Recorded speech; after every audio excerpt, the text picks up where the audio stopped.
พิธีปาฐกถาหมุนเสื้อวันสั่งตั้งสายพัวพันการทูตแล้วจีนครบรอบ65 ปีได้จัดขึ้นในวันที่29 เมษายน 2026โดยการเป็นประธานของสหายพลโทวงศ์สรอินปานพิมพ์คณะเลขาธิการศูนย์กลางพรรครองรัฐมนตรีกระทรวงป้องกันประเทศหัวหน้ากรมใหญ่การเมืองกองทัพมีสหายนางฟังหงเอกอัครราชทูตวิสามัญผู้มีอำนาจเต็มแห่งสาธารณรัฐประชาชนจีนประจำสาธารณรัฐประชาธิปไตยประชาชนลาวพร้อมคณะมีคณะนำกระทรวงป้องกันประเทศแขกถึกเชิญและพนักงานหลักแรงเข้าร่วมสหายตู้สังสิงหัวหน้าแผนกการเมืองและข่าวสารประจำสถานเอกอัครราชทูตสาธารณรัฐประชาชนจีนประจำสาธารณรัฐประชาธิปไตยประชาชนลาวได้บรรยายเกี่ยวกับหลักการประเทศจีนเดียวเพื่อเป็นการให้ความรู้และเข้าใจให้ลึกซึ้งเกี่ยวกับหลักการดังกล่าวพร้อมนี้สหายเลียงต้าจงที่ปรึกษาการเมืองประจำสถานเอกอัครราชทูตสาธารณรัฐประชาชนจีนประจำสาธารณรัฐประชาธิปไตยประชาชนลาวปาฐกถาบุญเสื้อวันสั่งตั้งสายพัวพันการทูตแล้วจีนครบรอบ65 ปี25 เมษายน 1961 25 เมษายน 2026ซึ่งได้ยกให้เห็นความเป็นมาและมูลเสื้อแห่งการสั่งตั้งสายพัวพันการทูตระหว่างสาธารณรัฐประชาธิปไตยประชาชนลาวและสาธารณรัฐประชาชนจีนในระยะก่อนปี 1975 การพัวพันและร่วมมือลาวจีนแมนอยู่ในรูปการสนับสนุนช่วยเหลือให้แก่ภารกิจต่อสู้ของประชาชนลาวบัดเฮาเพื่อขับไล่จักรพรรดิต่างดาว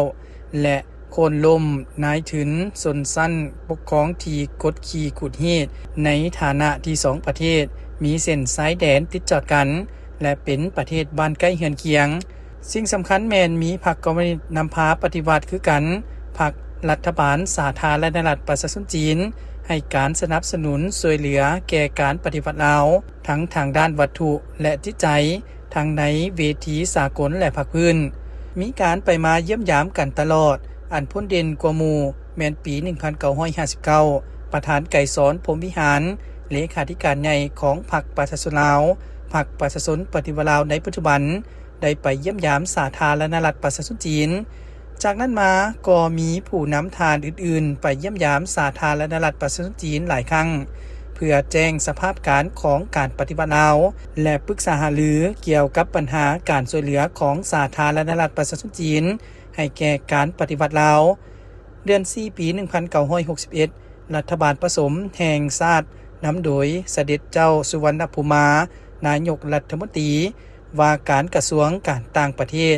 ได้ไปเยี่ยมยามสาธารณรัฐประชาชนจีนและได้เซ็นเอกสารที่สำคัญว่าด้วยการสั่งตั้งสายพัวพันการทูตน้ำกันในวันที่25 เมษายน 1961นั่นแมนเหตุการณ์ที่สำคัญยิ่งในประวัติศาสตร์ของการพัวพันหัวมือลาวจีนปี 1989 ประธานไก่สอนพรหมวิหารในฐานะเลขาธิการใหญ่พรรคประชาชนปฏิวัติลาวประธานสภารัฐมนตรีได้นำพาคณะผู้แทนพรรครัฐบาลแห่งสาธารณรัฐประชาธิปไตยประชาชนลาว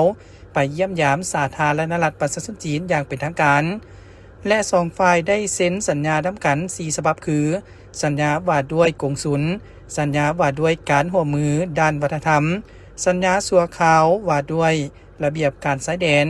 และสัญญาว่าด้วยการยกเว้นวีซ่าและระหว่างการเยี่ยมยามทานไก่สอนพรหมวิหารได้พบปะกับทานเติ้งเสี่ยวผิงผู้นำอาวุโสแกนนำหุ้นที่2ของพรรคคอมมิวนิสต์จีนและรัฐแห่งสาธารณรัฐประชาชนจีนนั่นแม่นเหตุการณ์ที่โดดเด่นซึ่งเป็นจุดเริ่มต้นที่สำคัญของการพัวพันร่วมมือลาวจีนในระยะใหม่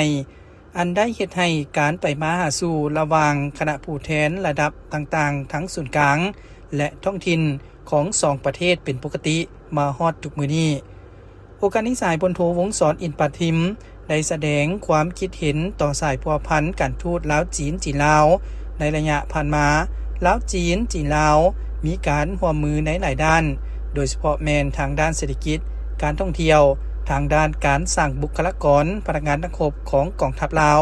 ไปฝึกอบรมอยู่สาธารณรัฐประชาชนจีน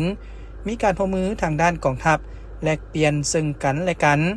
นอกนี้ทางด้านการแพทย์สาธารณรัฐประชาชนจีนก็ได้ให้การช่วยเหลือทางด้านบุคลากรทางด้านการแพทย์และอุปกรณ์การแพทย์โดยเฉพาะแมนช่วงที่พยาธิโควิด -19 ได้ระบาดอยู่สาธารณรัฐประชาธิปไตยประชาชนลาวสหายยังได้อวยพรต่อมิตรภาพลาวจีนจีลาวจงมั่นคงทะนงแกนสายพัวพันการทูตนับมือนับมั่นคงขึ้นเรื่อยๆและเป็นเพื่อนมิตรที่ดีช่วยเหลือซึ่งกันและกันตลอดไปเพื่อนำพาให้2ประเทศ2กองทัพก้าวขึ้นอย่างบ่หยุดยั้ง